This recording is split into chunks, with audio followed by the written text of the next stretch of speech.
अस्सलाम वालेकुम फ्रेंड्स, मैं तमीजा स्वागत करती हूँ आप सभी का मेरे YouTube channel Zoya fashion designer में। तो फ्रेंड्स, आज के इस वीडियो में हम सीखेंगे कटोरी ब्लाउज़ की पेपर के ऊपर कटिंग कैसे होती है। अगर आपको भी सीखना है तो आप मेरी वीडियो को पूरा एंड तक देखिए, और अगर आप मेरे चैनल पर नए हो तो चैनल को सब्सक्राइब करना ना भूलिए। तो चलिए स्टार्ट करते हैं। तो मैंने यहाँ पे लिए 13.5 इंच की लेंथ। मैंने ये पेपर को डबल फोल्ड करते हुए लिया है। तो 13.5 इंच लेंथ में ये बन के हमारा 12.5 इंच का ब्लाउज़ कंप्लीट होने वाला है।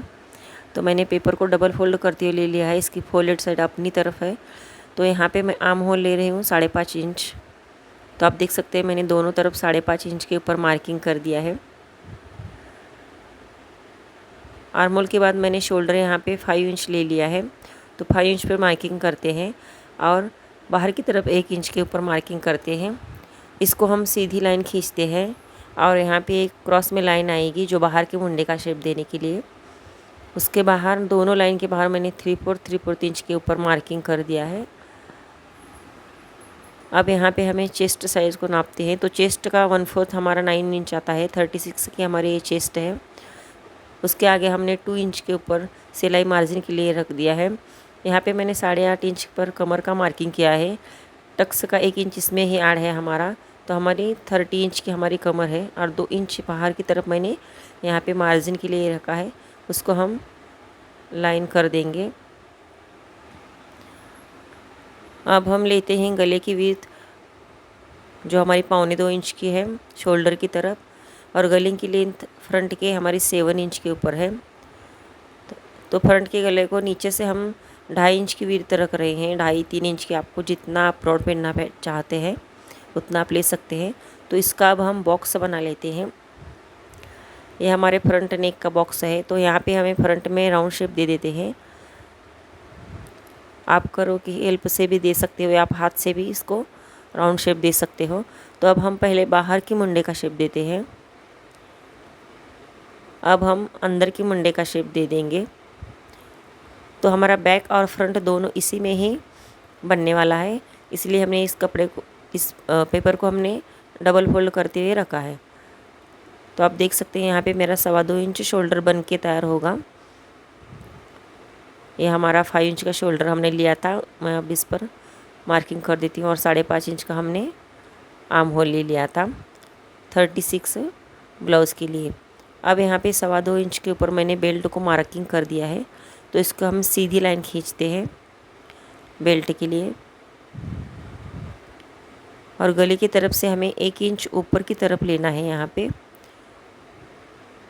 हमारे बेल्ट को क्रॉस में शेप देने के लिए। अब मैं शेपर की हेल्प से इसको शेप दे देती हूँ। अब हमें इसके ऊपर कटोरी का मार्किंग करना है। हमने 2.25 इंच के ऊपर मुंडे की तरफ से ले लिया है। आप देख सकते हैं यहाँ पे 3 इंच को मैंने बाहर की तरफ रखा है और 5.5 इंच मैंने कटोरी को ले लिया है। गले की तरफ से 6 इंच के ऊपर मैंने मार्किंग कर दिया है। तो 5.5 इंच को मैं मार्किंग कर रही हूँ और 2 इंच हमें यहाँ पे ऊपर की तरफ लाइन खींचनी है ताकि हमारा शेप अच्छे से आए कटोरी का। अब मैं यहाँ पे राउंड शेप देते हुए कटोरी को शेप दे रही हूँ।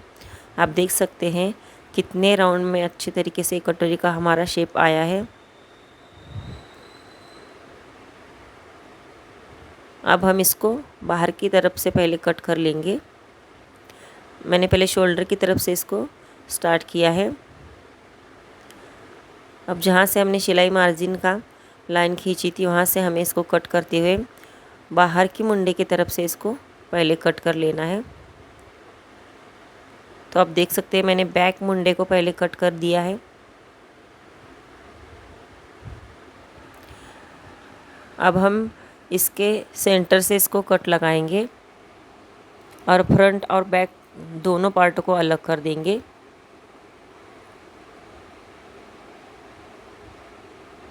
तो मैंने पहले बैक पार्ट को ले लिया है। तो इसको हम 1.25 इंच की गले की विड्थ और 9.5 इंच की गले की लेंथ रखी है। मैं सिर्फ यहाँ पे मार्किंग कर रही हूँ। गले की कटिंग हमें कपड़े के ऊपर ही करनी है, पेपर के ऊपर गले की कटिंग नहीं करनी है। तो यहाँ पे मैंने राउंड शेप दे दिया है। चाहे तो आप गले को इससे कम या ज़्यादा भी कर सकते हैं। अब मैंने फ्रंट पार्ट को ले लिया है। पहले मैं इसके बेल्ट को कट कर देती हूँ। अब मैं इसके फ्रंट के नेक को कट कर रही हूँ। अब ये अंदर के मुंडे का कट हो चुका है। अब मैं इसकी कटोरी को कट कर रही हूँ। तो ये हमारे बैक और फ्रंट की कटिंग पूरी हो चुकी है। तो आप देख सकते हैं ये फ्रंट के हमारे 3 पार्ट्स हैं और बैक का 1 पार्ट्स है। तो अब हम इसकी कटोरी का और स्लीव का भी कटिंग कर देंगे। तो ये हमारी कटोरी को हम दूसरे कपड़े पेपर के ऊपर लेकर हम इसको कट करेंगे। पहले हम मुंडे को नापते हैं। तो हमारा ये 8 इंच के ऊपर आ रहा है मुंडा। अब हम इस स्लीव की कटिंग कर लेते हैं। तो जितना भी हमारा 8 इंच का मुंडा है उसमें से प्लस 1 इंच प्लस करना है और 9 इंच के ऊपर हमें पेपर को फोल्ड करते हुए ले लेना है। तो मैंने 9 इंच पर मार्किंग कर लिया है। आपका जितना भी मुंडा हो नापने के बाद में उसमें 1 इंच प्लस करना है, तभी जाकर आपकी स्लीव की कटिंग बराबर से होगी और आपकी मुंडे में स्लीव अच्छे से बैठेगी। तो मैंने यहाँ पे 6 इंच के ऊपर मार्किंग कर लिया है और 1.5 इंच नीचे की तरफ फोल्डिंग के लिए रखा है। तो हमारा 7.5 इंच ये स्लीव का लेंथ पूरा हो चुका है। तो मैं यहाँ 6 इंच के ऊपर एक लाइन खींचूँगी और 7.5 इंच के ऊपर एक लाइन खींचूँगी ताकि हमें फोल्ड करने में आसान हो। तो 6 इंच हमारा आर्म यहाँ स्लीव की गोलाई है। तो आप देख सकते हैं यहाँ पे स्लीव की गोलाई की तरफ से हमने 1.5 इंच एक्स्ट्रा रखा है स्लीव की लेंथ से, ताकि हमारा सिलाई में और फोल्ड में जाए। 6 इंच लेते हैं, बाहर की तरफ हमें 2 इंच लेना है और क्रॉस में हमें इस लाइन को जोड़ना है। ऊपर की तरफ से भी हमने 9 इंच ले लिया है। अब हम इसकी कैप हाइट को ले लेते हैं। तो हमने 3.5 इंच की इसकी कैप हाइट को ले लिया है। अंदर की तरफ 2 इंच को लेते हुए हमें इसमें मार्किंग कर लेना है और हमारे स्लीव की गोलाई में इसको हमें जोड़ना है। ऊपर की तरफ शोल्डर की तरफ मैंने 1 इंच ले लिया है। यहाँ पे मैंने तिरछी लाइन खींची है। इसको हम 3 पार्ट में डिवाइड करेंगे। तो हमारा 7.5 इंच आ रहा है, तो 2.5 इंच के 3 पार्ट्स में हमने इसको डिवाइड कर दिया है और ऊपर से 1/2 इंच लेके मैंने बाहर के मुंडे का शेप दे दिया है, यानी कि बैक मुंडे का, और अंदर की तरफ 1/4 इंच लेते हुए मैंने अंदर के मुंडे का शेप दे दिया है। यहाँ पे मैंने स्लीव को जहाँ से 2 इंच का मार्जिन रखा था वैसे मैंने इसके ऊपर मार्किंग कर लिया है। आप देख सकते हैं यहाँ पे अंदर के मुंडे का भी मैंने शेप दे दिया है। अब हम इसको कट कर लेते हैं। तो बाहर की तरफ से हमें इसको कट करना है। 2 इंच का जहाँ से मैंने मार्जिन रखा था उसी लाइन के ऊपर से हमें इसको कट करना है। पहले हम बैक मुंडे को हम इसमें कट कर देते हैं और स्लीव को खोलने के बाद हमें फ्रंट वाले मुंडे का शेप दे देते हैं। तो अब हमारी ये स्लीव की कटिंग हो चुकी है। आप देख सकते हैं ये फ्रंट पार्ट है हमारा जो हमने अंदर से कट किया है और वो बैक पार्ट है। तो ये देख सकते हैं इतना हमारा फोल्ड होने वाला है 1.5 इंच। तो हमारी ये बन के स्लीव इतनी 6 इंच की तैयार हो गया। अब हम कटोरी के पार्ट को ले लेते हैं। तो ये ब्लाउज़ का कटोरी ब्लाउज़ का मेन पार्ट इसमें आता है। अगर आपको एक कटोरी निकालने सही से आ जाएगी तो अपना ब्लाउज़ सही से बैठेगा। तो एक कटोरी ब्लाउज़ को पहले मैंने ले लिया है। इस पार्ट को मैंने पेपर के ऊपर रख दिया है और एज इट इज़ मार्किंग कर दिया है। जितना हमने कट किया था उसी के ऊपर हमें इसको मार्किंग कर देना है और इसी में से हमें कटोरी को बढ़ाना है। आप चाहे तो इसको पिन लगा भी सकते हैं। मैंने यहाँ पे पिन लगा ली है ताकि ये कट करते समय हिले नहीं। तो 1.5 इंच हमें इस कॉर्नर से लेना है और 1.5 इंच हमें नीचे के दोनों तरफ से 1.5 इंच लेना है। इसका हमें सेंटर निकाल लेना है।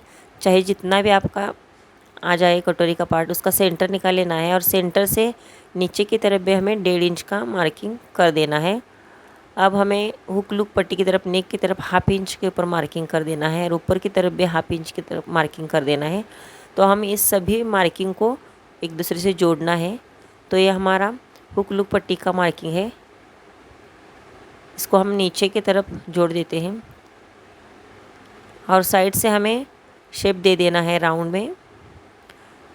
तो हम ऐसे कटोरी को अगर बढ़ाकर कट कर लेंगे तो हमारी ब्लाउज़ की फिटिंग बहुत अच्छे से आएगी। तो ब्लाउज़ का कटोरी के मेन पार्ट कटोरी होती है, इसको अगर आप अच्छे से ध्यान से कट कर देते हैं तो हमारा पूरा ब्लाउज़ अच्छे से बैठ जाता है। अब हमें गले की गोलाई में इसकी कटिंग कर रहे हैं।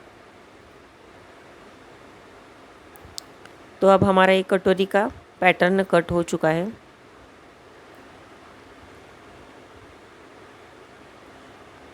आप देख सकते हैं कितने अच्छे से गोलाई में कटोरी का हमारा पार्ट कट हो चुका है।